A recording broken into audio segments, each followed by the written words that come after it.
Okay, hello guys. Welcome to the last talk of the day, also the last talk of the DEFCON 18. Well, I'm Benson and this is Jeremy. We actually are very surprised that you guys are still here. You guys didn't, got passed out from last night, crazy Saturday night. Actually, the talk is about malware analysis. We first will introduce some very famous malware instances that we have collected, and then we will explain how these malware try to fight against anti-malware solutions. And then we propose a method that we call malware runtime forensics, that we try to analyze these forensic data on these malwares. And then we try to do automatic clustering. That helps us to identify who is who after all. So as I have introduced, I'm Benson and then it's Jeremy, and then another speaker, Wayne, actually went back to Santa Clara with our one of our colleagues. He actually got so sick on the last day, so Wayne was not here.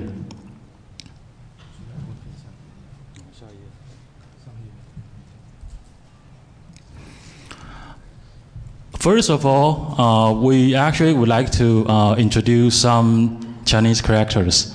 Actually, the character on the upper left corner it actually represents the term malicious in Chinese.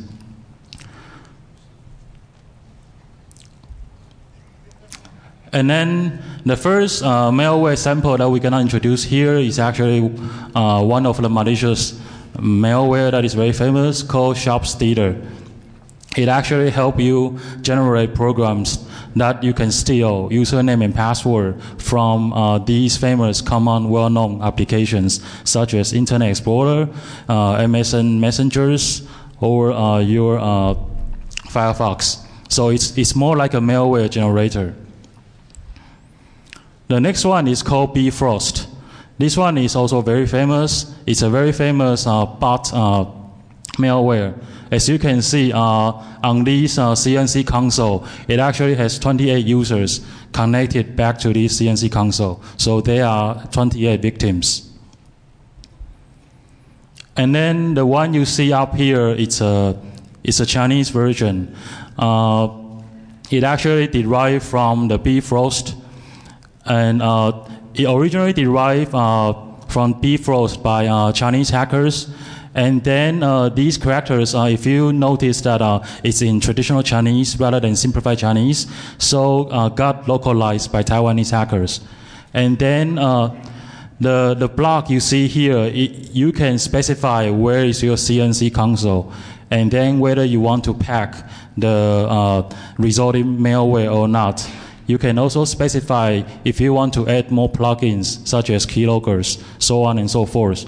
So it makes generating a malware that help you steal, not make you infect victims to be a bot very easily. And then the second phrase we're gonna introduce in the talk is called 漏鸡. 漏鸡. This one represents chicken. While in DEFCON you see that the wall of sheep, well in Chinese hacker community they don't call it sheep, they call it chicken. So you actually see a form of chicken instead of wall of sheep. And this is the wall, the form of chicken.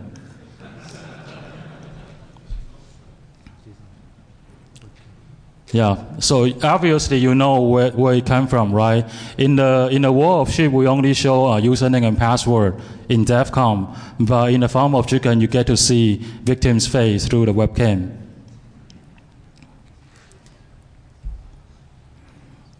Okay, and then the modern advanced malware are so powerful that they have so many advanced features.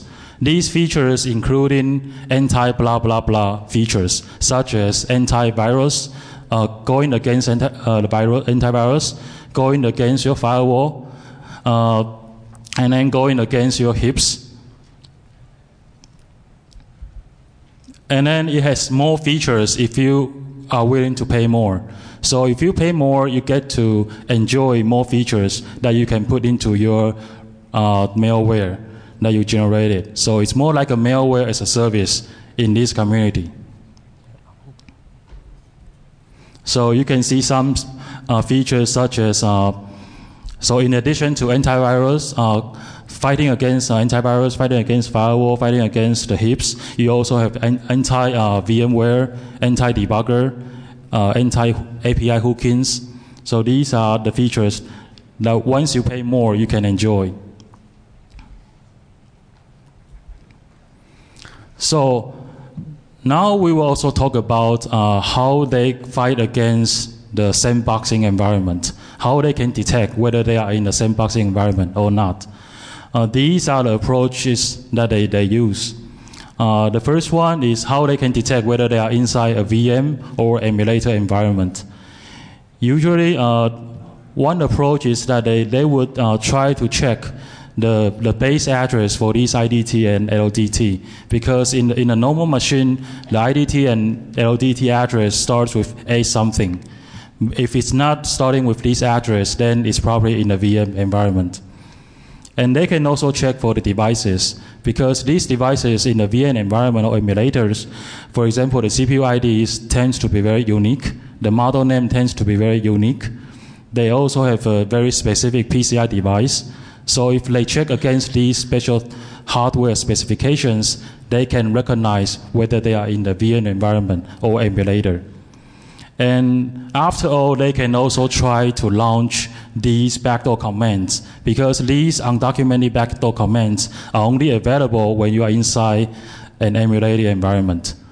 So it's very easy for malware to recognize whether they are in a VM environment or emulator. And then, in addition to VM emulator detection, they can also check whether they are in a sandboxing Windows environment or not. Because in a sandboxing Windows environment, you tend to have specific service, you tend to have a specific process name. So they can try to check whether these specific process or specific service name are there or not. Also, they can also try to detect these kernel mode SSDT or the user mode API hooking is presented or not.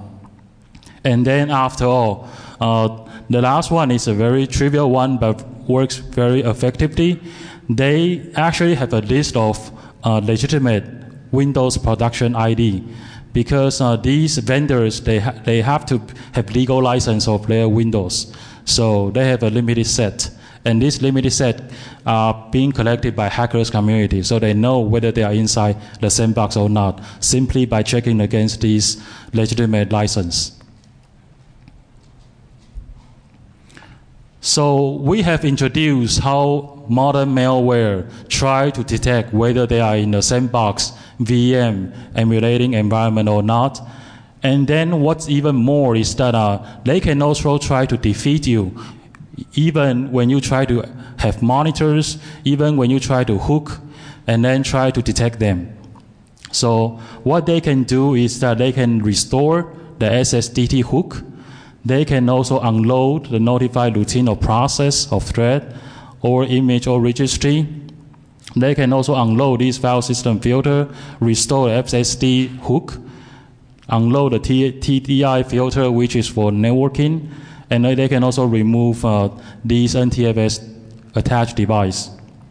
So you can see there are a lot of things they can do, try to unhook you, and then try to neutralize your monitors. And then after all, there are also some heaps. They try to implement their protection layer on the file system level. However, these modern malware, they can also try to launch direct root disk access through the disk.sys. Then they can bypass your file system protection. So what we try to propose in our talk is actually a behavior analysis. And then we try to do forensics. There are two approaches for behavior analysis. The one is called a network-based approach, which we'll not address in our talk, because the approach that we take is actually a host-based. So for host-based approach, we already mentioned, you either use a VM, you use a sandbox, but as you already know, malware can defeat these very easily. So what we do is actually use a host-based runtime forensics.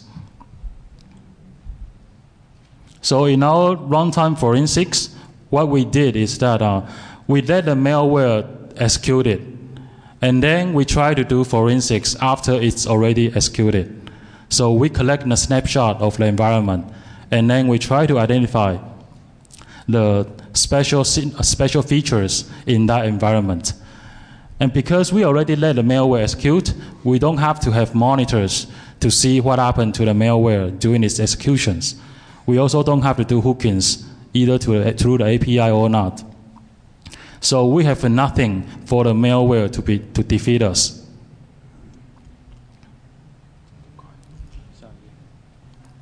So you might be wondering, so what kind of features do we try to get when we study this snapshot of an environment? There are three aspects of features that we try to collect, we try to analyze. The first one would be the installation remnants. These are the installation files after the malware tried to execute on the system. They either could be startup files, they either could be additional register keys.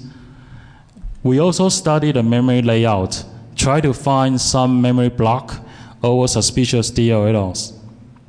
And then we also try to find if there are suspicious malicious behavior inside the systems. For example, a hidden process, a hidden files. So these are all the symptoms for malicious behavior where a legitimate software would not exhibit on your system normally. And then among the three aspects, we would further explain the one how we study memory layout, because this one is the most hardest one to work with. So how we study the memory layout, first we have to identify which process is suspicious. So the way we identify this one is we first will fetch the process and service list, and then we compare against the list, the process list that is already inside the system. And we find a difference between these two lists. And then how we fetch the process, including we scan all the following tables, as you can see up here on the slides. And then by doing this, we already identify the hidden process. We already identify the process that is very suspicious. Then we have to further dig into, we have to find which part of this process has the suspicious DLLs. So we will fetch the DLLs from the LDR, and then we analyze the memory layout, also its structures, scan the code block, try to find the code blocks that is which we'll explain later, how we do this part to find the suspicious DLL.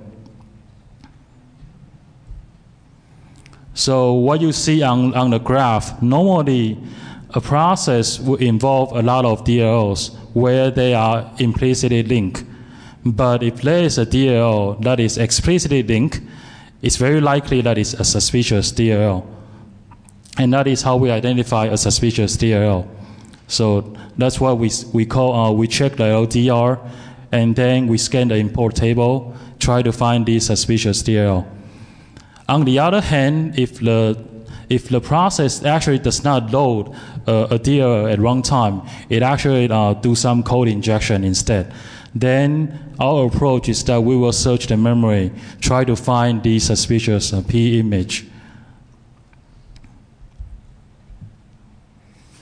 So in this flowchart, you can see that, so let's review. We try to identify suspicious process, and then we try to identify suspicious DLL.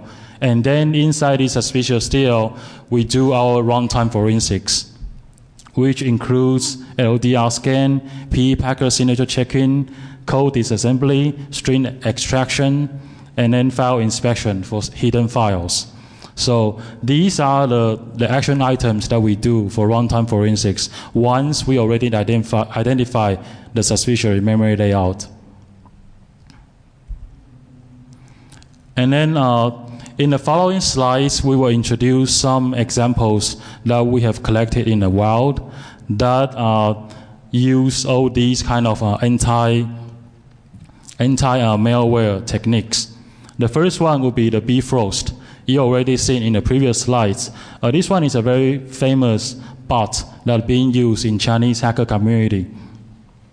And its Chinese name is called Rainbow Bridge. And the phrase is actually from its icon being used. So you can see the icon is a rainbow bridge. So that's its Chinese name. And this Bifrost, it uses code injection. So it's not DL injection, it uses code injection. So the only way you can find this suspicious code injection, you have to scan the memory and then try to find the P image. And then you will notice that it tried to do code injection into the IE browser, and then it will access a series of URLs. And the first one, if you notice that the first one it tried to access is Microsoft.com. It actually tried to check if the network connectivity is available or not. And then it tried to access some CNC servers. These CNC servers are actually named after Chinese vocabularies. For example, the one that we highlighted is actually called may I know? You ask a question, may I know? The phrase is called 请问, may I know? Case number 2 is also a very famous one in Chinese hacker community. It's called GhostNet.